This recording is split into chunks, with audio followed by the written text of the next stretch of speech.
What's behind the wave of populism that's seen Donald Trump elected, Britain exit the European Union, and a host of upstart parties gaining strength across Europe and beyond? Hello, I'm Anand Naidu, and this is The Heat.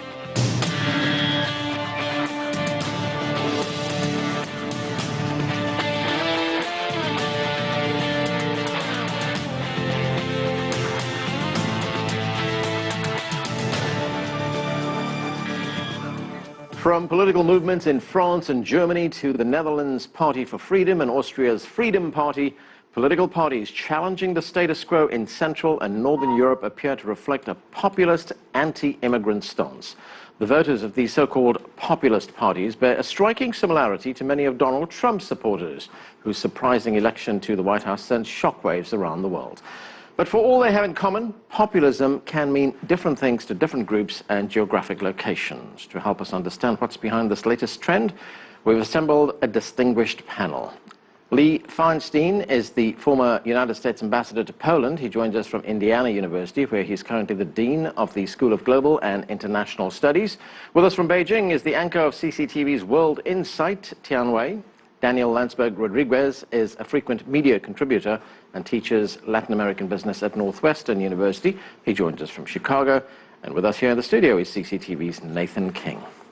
Thanks to all of you for joining us. Nathan, let me start with you. Help us understand what we're talking about here. What is populism, and is it different depending where you are? Well, for me this year, it's been a Donald Trump rally, because I've been to quite a few of them. It sort of defines it. But no, if you loosely, populism is the rejection of elites. It is feeling that the elites are controlling everything and banding together in a popular movement to somehow resist it. And this is what we've been seeing. Now, here is a phenomenon that might be different from other trends that we've seen in the past. Populism comes from both left and right. Yeah, absolutely. I mean, you can be a populist on the left or the right. I mean, you just have to look at history. Going back to the French Revolution, they had their leftists and their rightists. Danton was definitely a populist, but so was Napoleon. So it really doesn't matter which bit of the spectrum you're from politically. In fact, it's a rejection of that sort of left and right, which often makes populists popular. Donald Trump was a Democrat 5 years ago. Is he pro-abortion? Is he against? All these sort of political definitions fall by the wayside when you have people like this. Ambassador, if we look at Brexit, that's the British withdrawal from the European Union, would you define that as populism? And how does it differ, say, from Marine Le Pen's National Front in France? Well, I think that in Brexit, what was experienced was a feeling by a majority of the British population that somehow the benefits of being part of the European Union, the benefits of globalization, were not being equally shared across the population. And people wanted to send a message that the system was not working as it was, and they wanted to send a strong message that something different needed to happen. In a referendum, you don't get an opportunity to write a long essay. You get a chance to vote one way or the other. And so the message that indicated that economically people did not think they had opportunity, that they felt somehow that they were challenged, that British national identity was challenged, could be best manifested with a vote to leave. So, Ambassador, at its essence, are we talking here about something called inequality? Well, I think we're talking about people responding to the rapid pace of change in the world, to the movement of peoples, to greater diversities in societies, to immigration, and also to technological change and the impact it has on societies. And it creates understandable anxieties for people. There are winners and losers. The issue here is leaders offering simplistic solutions to complex problems and using genuine anxieties to advance their own political purposes. Daniel, let's look at Latin America. Where do you see populism rising in that part of the world? And is it different in any way from the kind of populism that we've seen here in the United States? Well, that's a great question. I think that there's to a certain extent, there are some similarities. Some of the, for example, messianic sort of presences that we see among some of the right-wing populist leaders in Europe or at least in Northern Europe or in the United States, does bear certain, at least superficial similarities with a figure like Hugo Chavez, for example, in Venezuela. Where I think it differs is that, if I might add to the first comment that was made about populism being a push against elites, I think that that is true for the most part, but an important part of that is that it's also a push against institutions. These are movements that place the leader, the beloved leader of a movement, in contrast to the existing institutions, and it uses the popularity of that leader to either co-opt or sideline those institutions. And I think that that's sort of the story of Latin America. The French Revolution with Danton was mentioned previously, where you had populism on the left and the right. During that period, France had, I believe, 10 constitutions in a period of a dozen years. That's been Latin America's experience. In Venezuela, a constitution, on average, has lasted about as long as a laptop. It's had 26 constitutions in 200 years. Bolivia's had 18. Ecuador has had 19. So there are there's a wave of overcorrections between populist left and usually more of a status quo right that tends to rise and fall with commodity cycles. Populists get elected during low points in the cycle, usually, as we saw during the so-called pink tide wave 10 years ago. And then they often get overthrown or elected out of office, depending on how long they have left in their terms when commodities collapse and the economy fails. So there's definitely an economic story to be told here.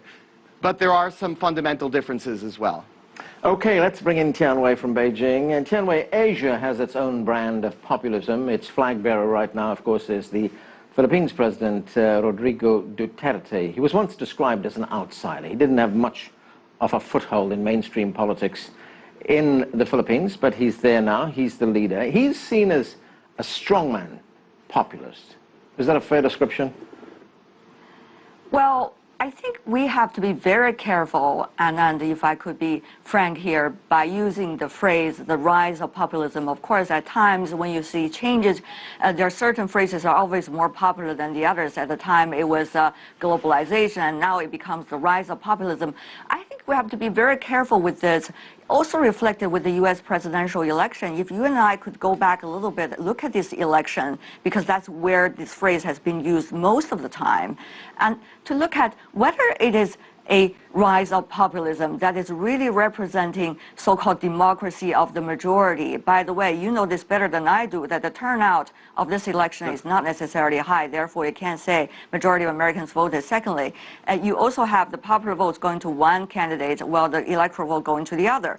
And meanwhile, you have seen the demographic changes going on in the United States society, that the so-called the weaker party and also so-called the grassroots is not just the low-income white male anymore. It is actually a lot of different kinds of social groups and ethnic groups. So it's very hard to say that it's really a rise of populism in the United States. And so I can say about Asia, for example, in the countries of the Philippines, there are different kinds of social groups and also social movements going on over there. And certainly there is a politician who is very charismatic, using a lot of different kinds of words during his campaign.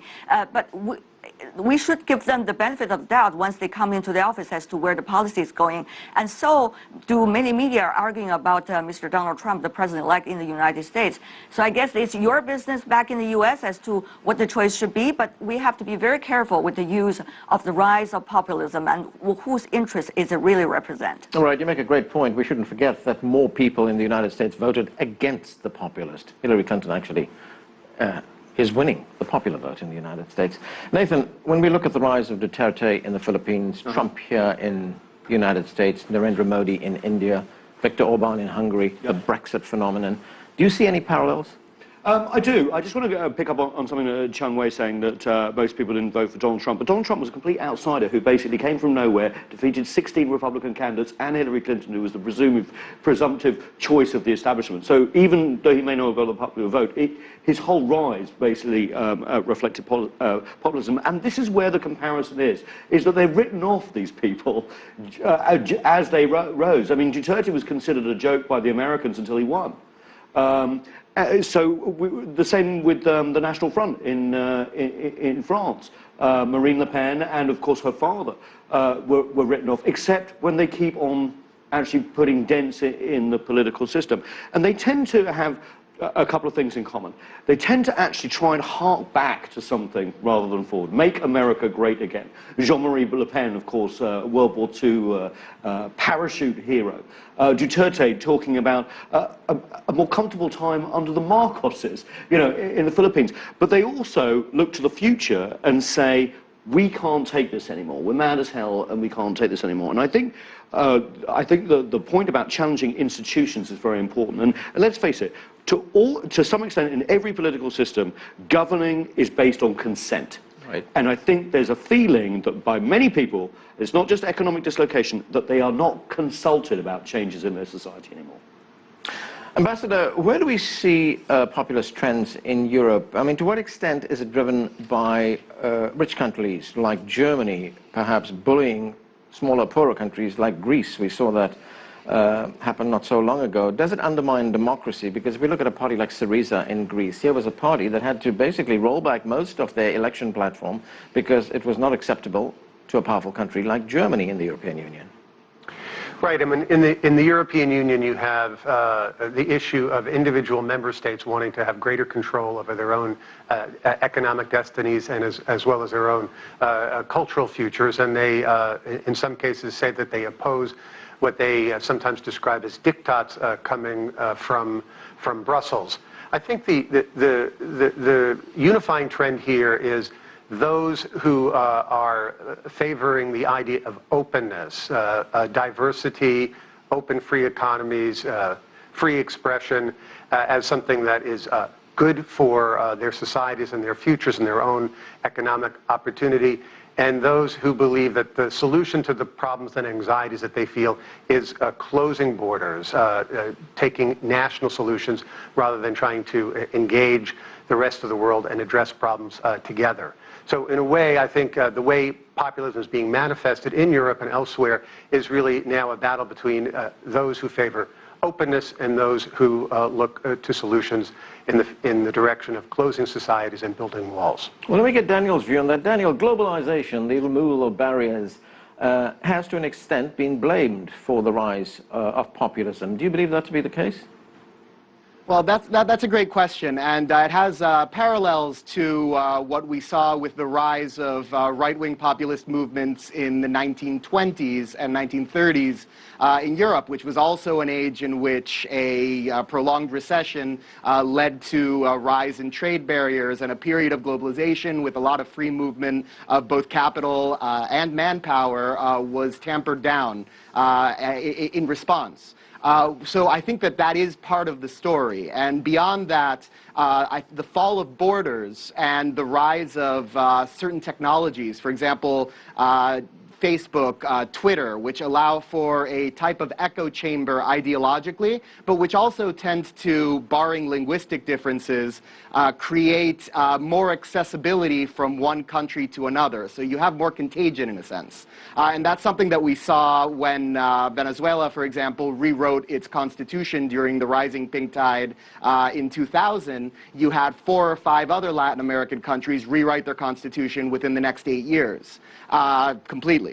And that's something in which your frame of reference tends to both, as a reader, tends to both find ready ways to reinforce itself through media, but at the same time tends to cross borders. And I think that's something that makes the contagion spread a little bit more, and it is worrying, because there's very few examples in which you find a post-populist country, a country that's gone through a prolonged populist period and then returns to, let's call it institutional normalcy, and is better off than when it started. Okay, we're going to have to take a break right now. More of our conversation when we return. Stay with us. You're watching The Heat.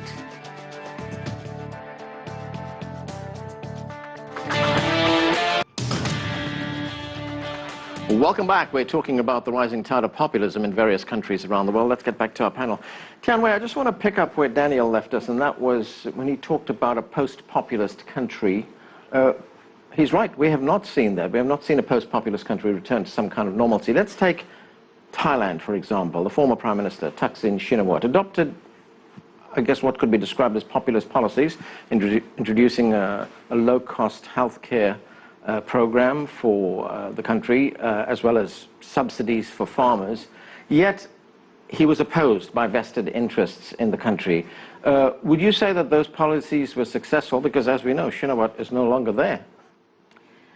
Well, different countries have different circumstances when one policy or another was being churned out.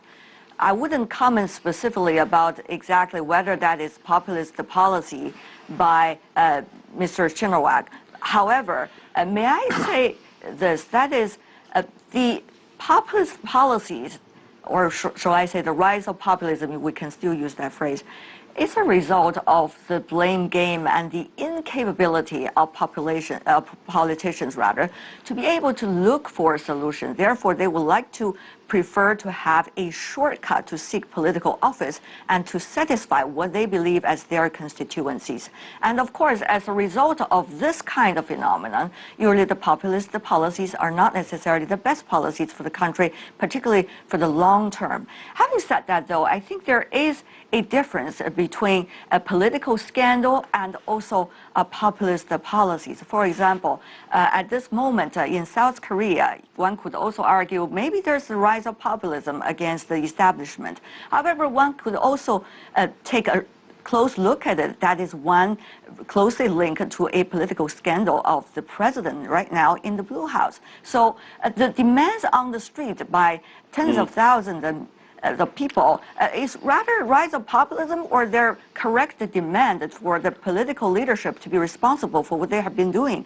Well, Nathan, what do you think? I mean, the question posed there by Tian Wei, what is the point of populism? Is it to correct what many people see as a grave injustice perpetrated by the implementation of neoliberal policies?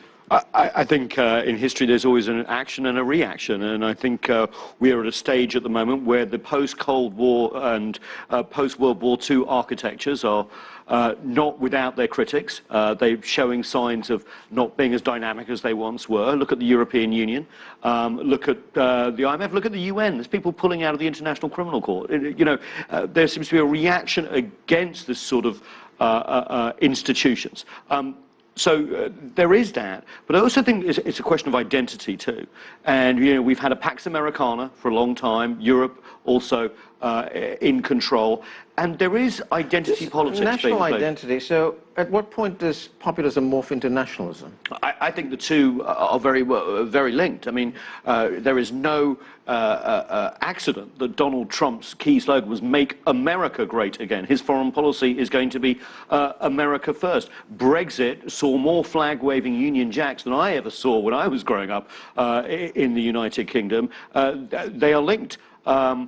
And I think it goes back to identity. And we haven't really talked about race a lot. It's a difficult subject here in the US and across, but there is a questioning by large segments of the white community across the developed world of where their place is in the pecking order. White men used to go to the office and earn enough money to provide for their whole family and were never questioned, and suddenly we're in a very different society indeed. In fact, it's not just economic angst in terms of white people, because if you break down who supported Donald Trump, for example, the average household income of a Donald Trump supporter, according to Pew Research, was $72,000, way higher than a Hillary Clinton supporter, and 44% of them have college degrees. Right. Ambassador, the US President Obama, he talked about the rise of populism while he was in Greece. He's still in Europe right now. Let's listen to part of what he said. People are less certain of their national identities or their place in the world. It starts looking different and disorienting. And there is no doubt that that has produced populist movements, both from the left and the right, in many countries in Europe. Has the President got it right there, Ambassador?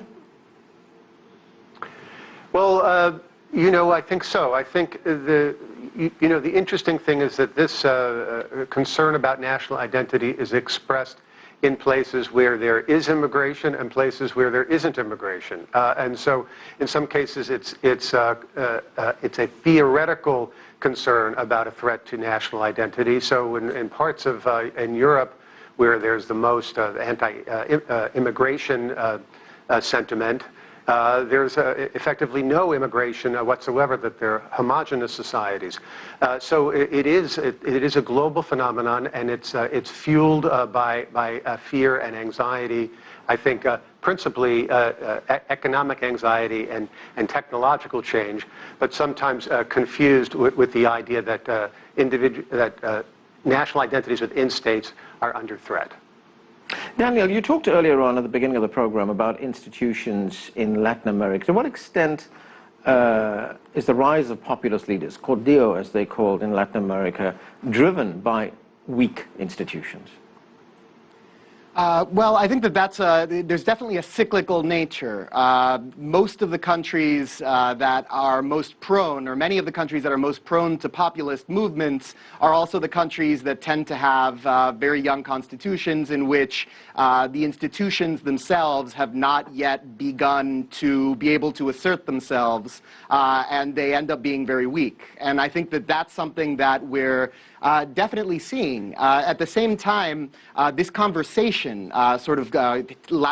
attaching on to one of the statements that was made just now, I believe by the ambassador, that we have, that there's certain types of identity politics that do come into play. And I think much more so than nationalism, because you do have certain populist movements which are actually global.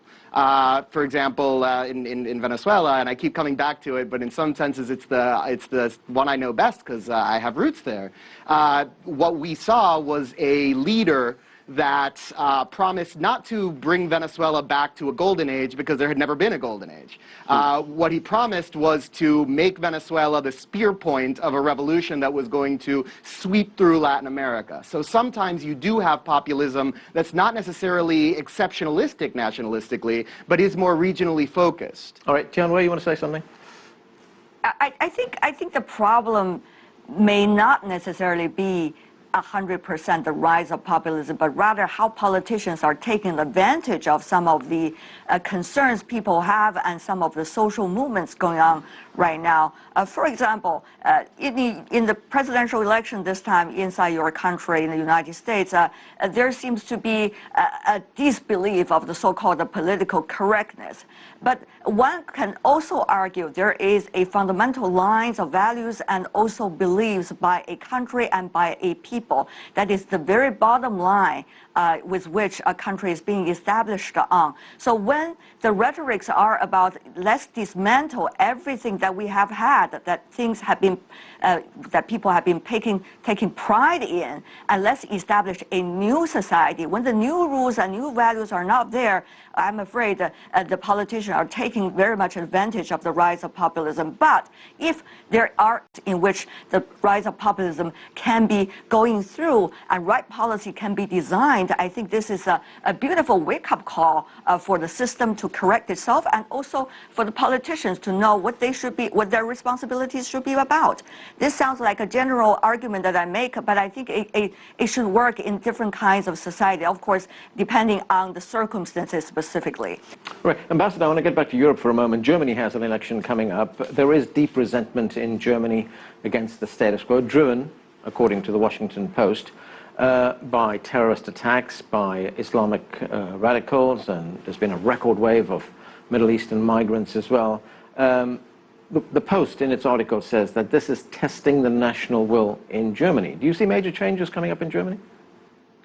Well, I think that Germany has responded with terrific leadership in dealing with the most serious refugee crisis since World War II, and in welcoming the large number of immigrants principally from the Middle East and principally from Syria that it has. And Chancellor Merkel has really stood up and taken a leadership role, not only in the EU but globally on this issue. But of course, you know, as one of the colleagues on the panel said, you know, every action has a reaction, and there is while in Germany, I think there is still very broad support for what Chancellor Merkel has done. and also a recognition that this immigration can also be beneficial to German society and for the growth of the German economy, that there is also a fringe in Germany which is concerned about this, and while it is still a fringe, it's growing to a certain extent, and the German elections next year will be a test of Germany's approach of openness, embracing globalization, and accepting responsibility, sort of a historical responsibility and a responsibility as a leader of Europe to address the refugee crisis coming from the Middle East. Nathan, one final thought. When we look at something like populism, is this a phenomenon that is cyclical? Or to put it another way, is the pendulum swinging the other way right now? Are we going to see a return to, say, what was there in the 60s, the social welfare state? You're asking me in a year where Donald Trump's been elected US president to make predictions? Look, yes, you can see cyclical things in history. I mean, obviously, Daniel talked about the 1920s, the rise of populist parties then, severe recession, legacy from the First World War. What we haven't had here is actually what's really interesting is we've seen rising incomes. For a long period, they've started to stagnate. But if you look at the middle class in Europe, if you look at the middle class in America, they've never had it so good. Everyone's, got enough to eat. We saw incomes rise for the middle class here and working class by the best we've seen in 20 years. So it's very interesting that even though we had this big economic crisis in 2008, the institutions held. In a lot of ways, turn things around, yet we're still seeing this populism. Is it because no one's got any new ideas going forward? Is it because people just get bored? There is a lot of analysis about how Western society is too boring, and people want something to excite them. But what we are seeing, I think, is a rejection of people like Hillary Clinton, who have spent years becoming experts in their field, who have spent years developing the language of political triangulation where you can appear to satisfy several competing groups all at the same time. There is a rejection of the art of politics as we've known it in the last 20 or 30 years. Now, where that leads, I don't know. That's where we have to leave it. That's it for this edition of The Heat. I'm Arnold Naidu in Washington, D.C. Thanks for being with us.